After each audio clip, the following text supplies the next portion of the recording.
it's like, just calm down, folks. Just calm down.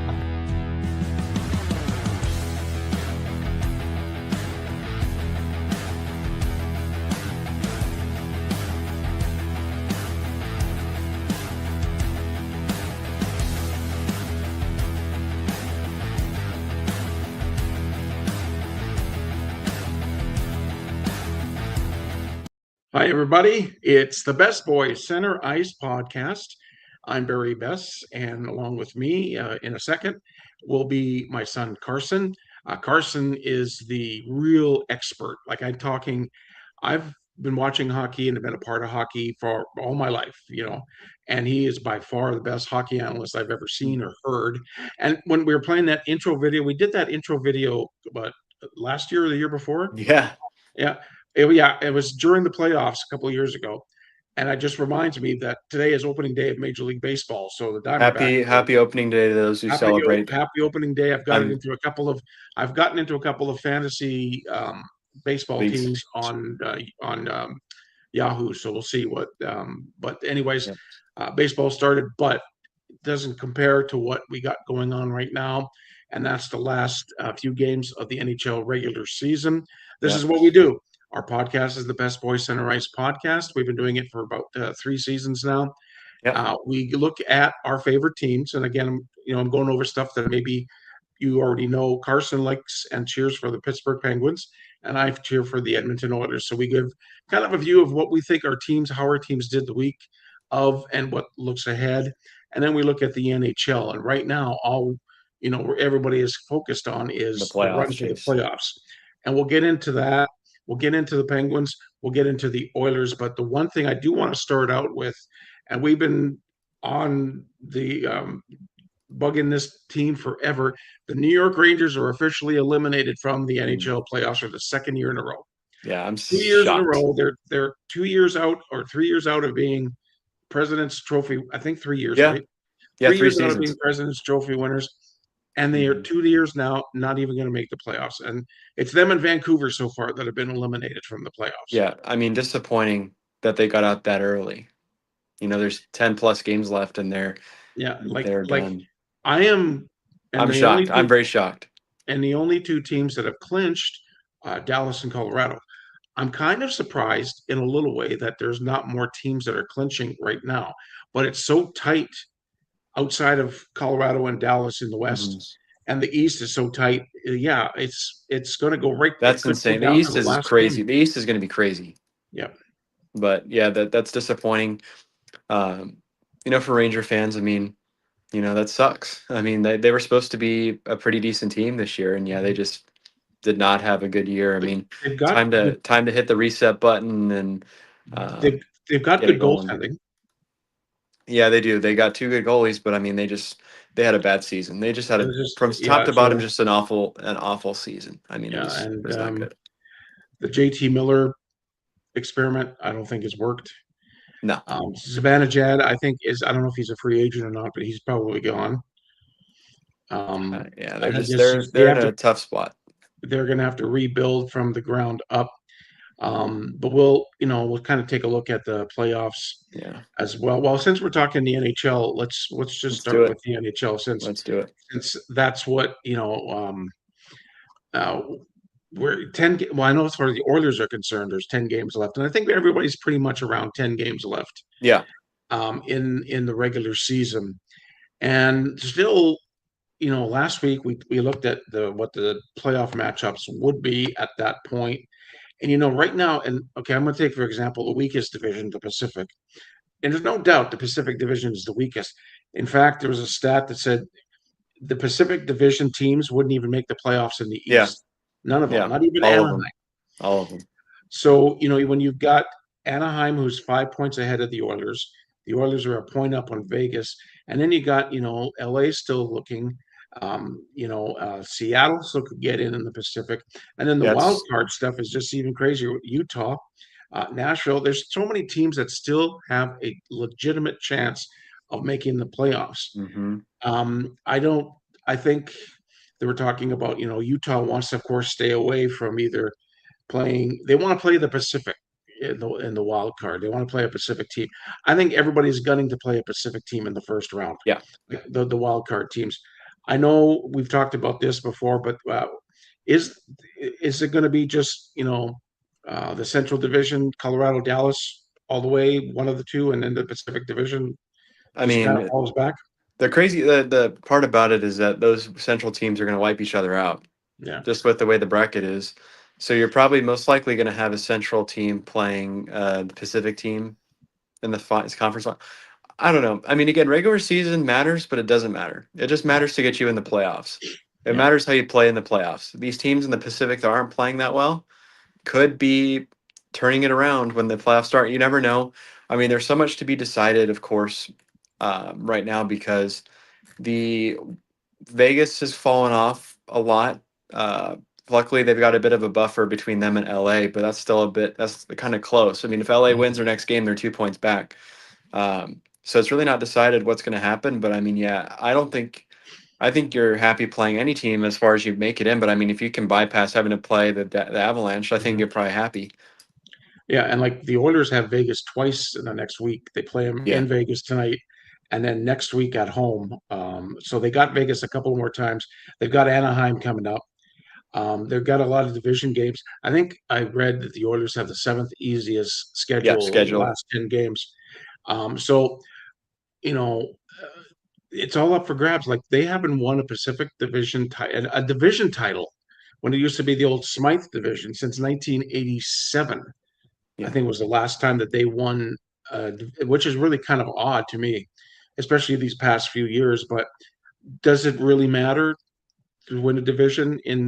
I don't think so. No. Like you said, Carson, you get into the playoffs and everybody It's zeroes. slice it at 16 ways. It's an even Yeah, slice. That's it. Because I mean, every you could team's got have a a good enough team like chance. St. Louis a couple of years ago that came from out of nowhere. You could still you could we've had wild card teams that have gone to the Stanley Cup final.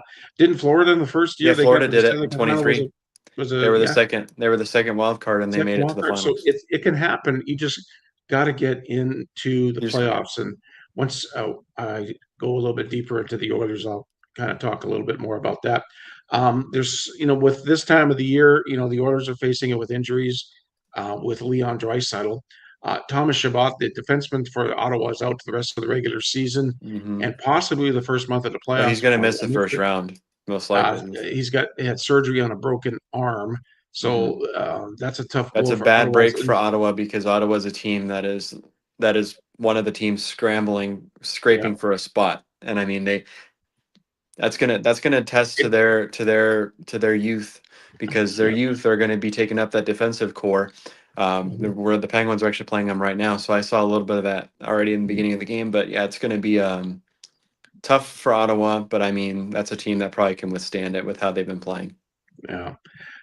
So another Barrett Hayton from Utah is week to week with an upper body injury he suffered after a collision with a teammate Tuesday against the Oilers. And again, excuse me, Utah's battling for a wild card spot. And when you get to this time of the year, you don't want to have to deal with injuries. Nope. You'd hope that you get the injuries done earlier in the season, but you got to deal with it, and it's how you deal with it and who's the next man up that really is key for when you can't look at it like, oh, what are we going to do, what are we going to do. Somebody's got to step up and make a difference when Yeah. a guy like Leon Draisaitl's out, and like I think, and I'm going to mention it too, um, that Matt Savoy has really come along, hmm and Jamie's watching, by the way. Hello, Oh, Jamie. Hope she had a hey, good time with Jamie. the Capitals weekend that Yeah, she was. I saw some pictures and stuff. they had a good time. They had a good time. Anyways, back to the NHL. We'll get to the Oilers and the Penguins here in a bit. Arturi Lehkonen for Colorado returns tonight against the hmm Winnipeg Jets after missing the last 11 games with a rib injury. So, not the Colorado needs. They're pretty strong, anyways, but you get It them, helps. it helps. And then, basically it's 10 games and it's going to be the fun time. It's going to be the playoffs. Yep, April And I 18th. think we're going to see like there's teams that I don't know. Who do you think is going to one of the bubble teams? Who do you think is going to make it, and who's just going to fall totally apart? I think the Wings are going to fall apart in the East. I Yeah. think they've kind of had that reputation the past few seasons where they just have it and they just, I don't want to say they blow it, but they don't get there. They just, something happens and they just miss out. Um, I mean, the East is going to be crazy though with how many points you're going to need to get in. You know, I I think the Islanders are going to be a 50-50 for me right now. Hmm. Um, Regardless, I mean they've been playing really well, but they've got a tough schedule the rest of the way. But I think Detroit's just going to kind of fall a little bit short this year. I think they just right now have been playing not their best the last little bit, and they've got to they don't got much time to get Yeah. back. I want to say my wife Beth is watching Oh, us hi Beth. tonight. Yeah. So, and Jamie commented, it was an amazing trip. So glad we were there when Yep. Ovi scored Oh his yeah, he got the 1,000th. 1,000th overall goal, and they were at the game. Yeah, Pretty cool. that's something that you're never going to forget. I don't care. Yeah. Like we dog Ovi, we've always dogged Ovi, but that would have been cool to be a part of that. I know. I was watching. I was praying that he was going to score because I mean Yeah. that's a big milestone. I mean, it's only two people have done it, Mhm. and What ab- against a good team like the Avalanche too. That makes it even sweeter. Now? What about the West? Bubble teams that can or make it or going to fall apart.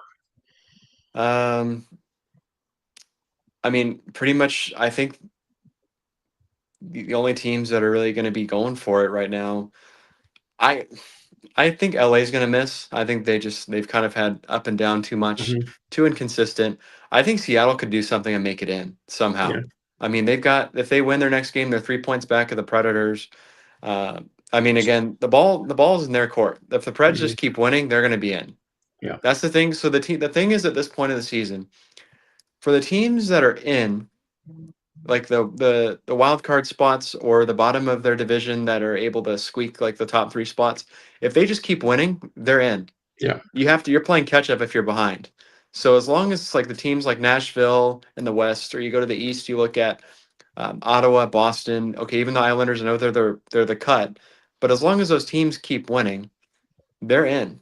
yeah, And really now it's going to be a matter of those other divisional races for mainly like you look at the Metro. The Metro is going to be flip flopped for the next few weeks until the final standings are because the Islanders, Pittsburgh, and Columbus are literally all 1 point, 1 or 2 points separated. hmm, And so you play one game and you lose, the other team wins, they pass you up. It's gonna be intense. But yeah, I think the West, I think LA is gonna fall down a little bit, and I think Seattle's gonna pass them. It's just a matter of they can catch the Preds or not. okay, okay, yeah. I kind of have to agree with you. I think LA for the 4 years they played against the Oilers, they just seem to be a little less of a Yeah. team every year. And Well, now, yeah, I and don't I I even don't see said them with the making a Panarin push. deal, like I just didn't think it made sense. I No, mean, they're a good team, but they're gonna be on the outside looking yeah, in, and you never know. Again, that's what's great about this sport is that you can be wrong in so many ways that you didn't imagine. But I just don't see LA making it out. no. All right. Well, let's start with our week that was. We'll go with the Oilers first. The Oilers are 35-28-9, second place in the Pacific. They're five back at Anaheim and one up on Vegas. The record hasn't been that great since the last week show. They're 1-2-0. And again, I seem to be a broken record. Jari, Jari, Jari. Now Carson knows the trouble that he can cause. Even though he played very well in Utah the other night, he still looks out of position. And I know you probably noticed, and I've noticed it more now that he's an Oiler. He makes a save, but then he's way out of position if there's a rebound. And that's to me is like, like he's just like overdoing it. I don't know what it is, but if he doesn't control He's the so committed to rebound, that one shot that yeah. he doesn't think about the next one. Now the D in front of him, especially against Utah, were blocking shots left and right. So he only had to face 16 or 18 shots or something like that. So he played a little bit better, but I'm still very concerned about him. I don't know I think Ingram's going to get the start tonight against Vegas. Vegas. Uh, I just think that it's not like Joey's not the solution, and he's not No. going to be the solution. Mm-mm. There's nothing we can do as far as the Oilers are concerned right now. No, They they have got to to go play with with that. him. Hopefully, Ingram comes up to be one of those guys that comes out of nowhere. like Aiden Hill did a few years back with Yeah. uh, Vegas. with Vegas. So again, if the D can keep the people away from the front of the net and block shots, then Jari will be that much better of a goaltender. But I still get nervous whenever they come down Hmm. the ice. Yeah. I talked about with Leon Draisaitl being out for at least the next 10 games till the playoffs. Somebody's got to come to bat, and I think Matt Savoy, the rookie, is coming into his own because he's on the big line with McDavid now, and it really looks like those two have started to get some chemistry. You watch them on the line together, whether it's Ryan Nugent Hopkins on the other end or if it's Zach Hyman. They seem to have a good chemistry. Hmm. And once you get Draisaitl back for the playoffs, um, you put Draisaitl back on that second line, and you could put I think you put Podkolzin and Kapanen back with Draisaitl. That seemed to be the line that worked the best Yeah. to me. But until Draisaitl comes back, the Oilers still have to win hockey games, Yep. and they have to have everybody, everybody Everybody playing all in. all in. Like Roslovic is playing. He's got a quiet 20 goals this year. There's some of the role guys are played really well, and they have to continue to play well because they can't just rely on McDavid every Yeah. fourth line to go out and do something magical. They have to do something themselves. They have to, whether it's changing their attitude of going in, dumping the puck, chasing it, forechecking instead of trying to do, the big passes. Yeah. Just get in there and start playing your game. Don't play the other team's game because there's still 10 more games to go. Like you said, it's still wide open. The Oilers could be in a wild card spot if they don't, smarten up, or they may not even make it. That is if they really fall apart, which I hope that doesn't happen, but they just got to keep winning. They've got this, like I said, the seventh easiest schedule in the last 10 games. So we'll see. They have to pull things together. Congratulations, Connor McDavid got his 1,200th point and 400th goal against Utah, and he's one assist away from 800. Ryan Nugent Hopkins also hit the 800-point mark on Tuesday against Utah. Utah. Then 10 games left, 4 on the road, 6 at home, seventh easiest schedule. Tonight they're in Vegas, coming up at 8:30. Saturday at home to Anaheim. That's going to be a test. They're 5 points back of Anaheim right Hmm. now. And then Tuesday at home to Seattle, another division. And then a Yep. week from tonight at home against Chicago. And then I think Vegas comes in after that. So some work to be done for the Oilers in the next couple of weeks. They can't ride into the Hmm. playoffs. They're gonna have to fight for every Yep. puck drop, Every. every period. There's going to be no, taking a break if Yep. they want to make a run and they want to try to get a third year in a row to the Stanley Cup Finals, which I don't know if that's going to happen or not. They need to start Mm. just consistently playing better defense like they did Tuesday Yep. against Utah. Goaltending, you got to try to get more confidence out of your goaltenders. I think Ingram does. I don't have a problem with Ingram. He'll let in a couple of soft goals, but he's let in less goals over his last 6 or 8 games. So it's just a whole team effort. And then it's just like you gotta just worry about yourself. Don't worry about Yep. everybody else. I agree. I agree. So now the Pittsburgh Penguins. Kind of roller coaster. I mean, they're in that race where it's super tight. I mean, it's going to come down to the last couple games. Right now, they have 11 games left, and counting in tonight's game, they're playing against Ottawa. So they've got some work to do. They're at uh, 84 or 86 points right now in the standings. So they're having a really good season, 35, 20, and 16. But this last week was, again, like I said, a roller coaster. They played 3 games since we last talked to each other, or did the show, I should say. The first they played on Saturday against the Jets, a wild roller coaster 5-4 overtime or shootout win. That makes them they're 2-10 in the shootout now this season with that win. Crazy stat, but they got it done. That game started off hot. The Penguins got 2 goals in the first 2 minutes. Then the Jets came back. I'm going to talk about this deeper as well, but goalie interference has completely screwed the Penguins so many times this season. It's not even funny. That game, the Jets got back into it because of a bad call where the Jets got their first goal and Eric Carlson was shoved right into Artur Shilov's and knocked him backwards behind the goal. Actually, like he was he was a bit coming out of the crease on the right side, but he was still in the blue, and he got pushed basically to the side and behind the net. So the puck went right in because he couldn't defend it, and they called it a goal, even though Carlson was pushed in to him. Didn't matter apparently in the NHL rulebook, and so the Penguins went one step further in the intermission. They actually printed out a sheet with that specific rule from the NHL about that goalie interference, that a goal should not count when a player is pushed into their own goalie by the other team, and they gave it to all the press box people because that's literally in the rules, and the league went about it. And when they explained that goal, the referee pretty much said that the Pittsburgh player went into his own goaltender, but they didn't explain why or how. He was pushed into his own goalie. Yeah. But regardless, the Penguins got it done. They went down 4-3 in the third, actually, and luckily tied the game and came back. That game, too, was crazy. Carlson, in a 3-game stretch, had 5 goals and 10 points. Yeah. So he was really on fire. And then you head to their final, thank God, their final matchup with Carolina. I cannot stand playing their Carolina Hurricanes. They're a mad matchup for the Penguins. They have been for a long time, and that was 3 games in the matter of, I think, 10 or 12 days where they had to play each other. That's a lot of times, and it always happens every season where they have to play them so much. Mhm. But the Penguins just got beat pretty bad.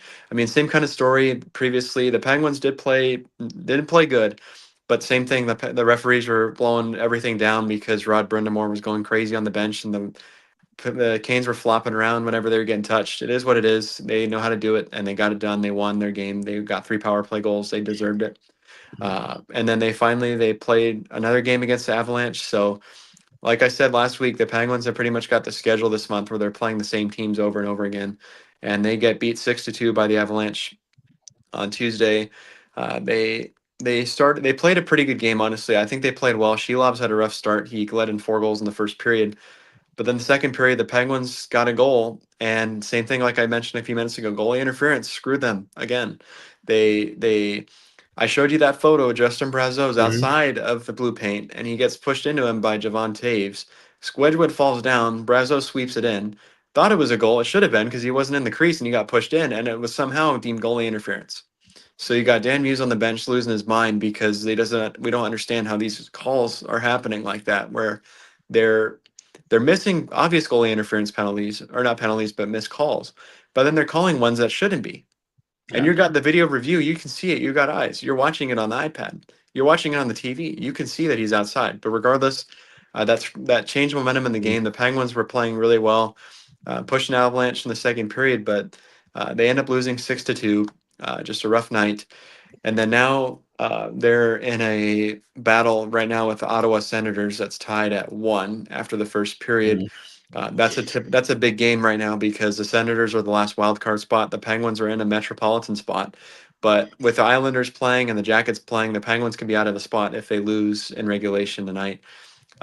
It's all the more important that they get a point at least in this game. But right now they're tied at 1. Ottawa scored right away on a power play. Stu made some nice saves to keep him in it, and then the Penguins got a tying goal from Raquel. And then now for the rest of the week, the Penguins play on Saturday against Dallas. That's going to be a big test. They got to be ready to go against the Stars team that I think lately has kind of been struggling with goaltending. So maybe they can take advantage of that. And Mhm. then they head to Long Island on Monday, which is going to be a very big game to play the Islanders for the final time. And then they finish off a back-to-back where they play the Red Wings. So again, a lot of these games are playing against teams that are in that hunt for spot. So they're going to have to be ready to go. And then finally, to close out the week, even though it's going to be Thursday night when they're playing this game, they head to Florida and they're playing the Tampa Bay Lightning on Thursday. And then they come home, which this part of it's kind of weird. They play a home set of back-to-backs against the Panthers. They play the Panthers twice at home in a row, which is very rare. You don't see that. It's like the baseball schedule where you Mhm. play the same team 3 times in a row. But regardless, big points up for grabs now. The Penguins just got to take it one game at a time. They're got the little injury bug going right now because Malkin's out. He hurt his hand in the Carolina game blocking a shot. Lazat's out for a minimum of 4 weeks on IR, I think. Mantha missed last game. Finally, he's back tonight. So they just got to weather the storm and Mhm. find a way to win. I think against teams like Ottawa tonight, the Penguins got to be just playing that grit and grind hockey, not stretch the ice out as much as they like to, and just get it done. Whether it's a 2-1 or 3-2 game, win that game. Yeah. However you got to do it, win it. But yeah, it's all the more important. It would be a real shame, honestly, if they don't make the playoffs this year because they've been in a spot the entire time. I think they've been one of the only teams really in this race that have been in a spot the entire season. So now they just got to keep playing the way they are, not let the last 2 games get to them. That's the first time all season they've lost 2 games in a row in regulation. They've got plenty of time to get it back. As long as they keep winning games, the destiny's in their hands, and they will have a spot. So I'm pretty happy, but obviously these games are all important. They're like game sevens at this point. They got to win. Yeah, pretty a lot. much. It's like you can't afford to lose at this time Yeah. of the year, especially when Yeah. you're fighting to get into the The playoffs. good thing is they have a lot of home games. They play at home a lot now, so they'll have their crowd behind them. That PPG arena has been sold out the last couple games. They need to keep doing that because this is a team that's special and could make noise in the playoffs, but they still got to get there.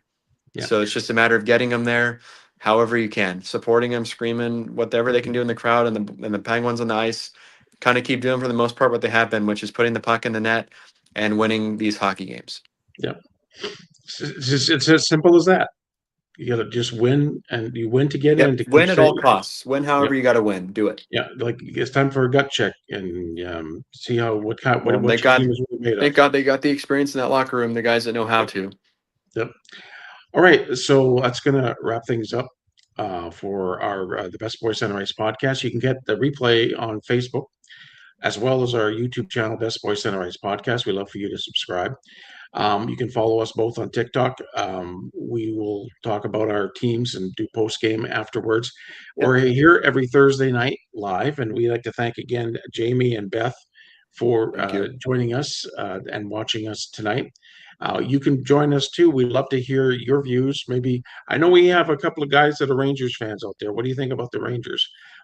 Maybe your team is on the bubble. Are they, or maybe they're like Dallas and Colorado. They're in, and you're just sitting there waiting. And so we would like to hear from you either live during the show or afterwards. But again, Carson, great stuff. Don is also was watching us as well. Thank you for everybody who joined us tonight. Carson, great stuff as usual. And your favorite time of the show is right now. Do you want we should just record it so you can have it on your phone. In the meantime, and in between time, everybody have a great hockey night.